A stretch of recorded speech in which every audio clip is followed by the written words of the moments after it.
It is not a coincidence that this is the 4th upload on this channel. Okay, if you watched the last upload, you know a little something about angelic confirmations. And the number 4 is all about protection. It's encouragement to stay on the path that you're on because you're guided, you're loved, cared for, you're aligned, and all along your path there will be protection ready for you. Okay? And to be honest, like, your whole spiritual journey is about that. It's about trusting your inner guidance, your inner compass, developing a relationship with your spirit team, utilizing them so they can order your steps, so they can help you along your journey. There's nothing wrong with watching this video and watching other content creators to learn how to protect yourself, but your spirit team will do it better than anybody or anything. They'll tell you what to do and when to do it, you know, because they can see what we cannot see. We're going to talk about some natural protection ways. This is going to be like your spiritual hygiene methods, your spiritual maintenance, and then we're going to get into some more herbalistic, ritualistic kind of things that require a little spell work. First, meditating. You want to meditate fresh off the wake up. Okay, you want to either watch a guided meditation if you find it hard to focus. And at first it is very hard to focus during meditation. Like, what I had to do is I had to literally pay attention to the AC unit cut on and like zero in on that sound and like drown out everything else, because to empty your mind, it takes time to get to that point. And meditation is kind of boring, low-key. Subliminal videos, frequency music, binaural beats. This is best when you're sleeping. This will help with any astral projection attempts. If you know, you know. Yeah, play something while you're sleeping. Cry. Don't underestimate this. If you're a man, don't underestimate this. There's a thing about crying. Number 1, do you want cortisol face? No, you don't. You're literally releasing cortisol when you purge out your emotions. Number 2, when you don't, you are creating an energetic block. You're resisting yourself. Your body is telling you to purge it out and you're telling it no. You're going to energetically create blockages that show up in other areas of your life. Do you want your money blocked? Do you want your love life blocked? Do you want your favor blocked? Then just do what your body tells you it wants. Salt baths. That's next. This is when you feel the burnout coming. Your body's starting to feel a little heavier than normal. You're really feeling weary. Do a salt bath. If you have a stand-up shower like me, essential oil drops before you cut the shower on, so that way when the steam comes after you cut the shower on, you'll smell that therapeutic aroma. And the purpose of the salt bath or the stand-up shower with the therapeutic aroma is to nourish your body. You really want to take your time in that shower. Like, I mean, get every nook and cranny and take your time scrubbing and rubbing and go over it again. If you want to do it a third time, go over your skin again. Like, you really want to show your body that you care for it and you love it, because it's going to reflect in other areas and you just get good skin after it. I mean, it's kind of a 2-for-1, to be honest. Simply going to sleep. You know, when you were a kid and you told your parents, I don't feel good, and they're like, go take a nap. Same thing. Moving your body when you're feeling stagnant, when you're feeling like nothing's working out for you, go for a walk in nature, a run, go get in some water.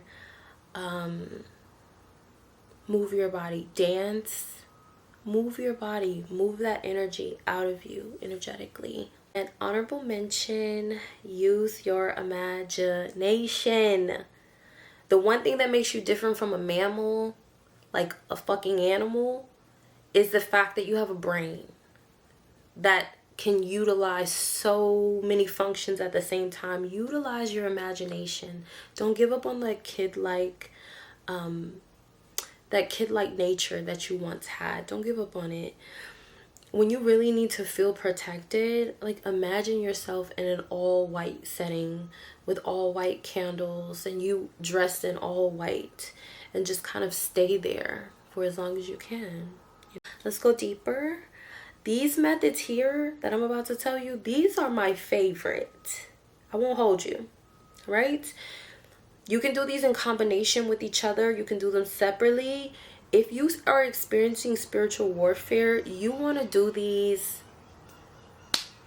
consistently. First one, light a candle, pray over it. Very simple. Light a candle, literally, pray over the candle. When you pray, you're thanking your team. You're letting them know what you appreciate about them. You're talking to them.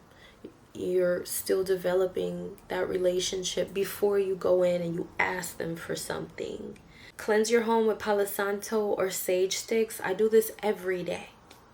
I do this during my tarot readings. I do this all day, every day. I cleanse my home with Palo Santo and sage. For my girlies that want to manifest that manyan, anybody that wants to manifest that manyan, cinnamon, during the new moon especially, get your little burning bowl.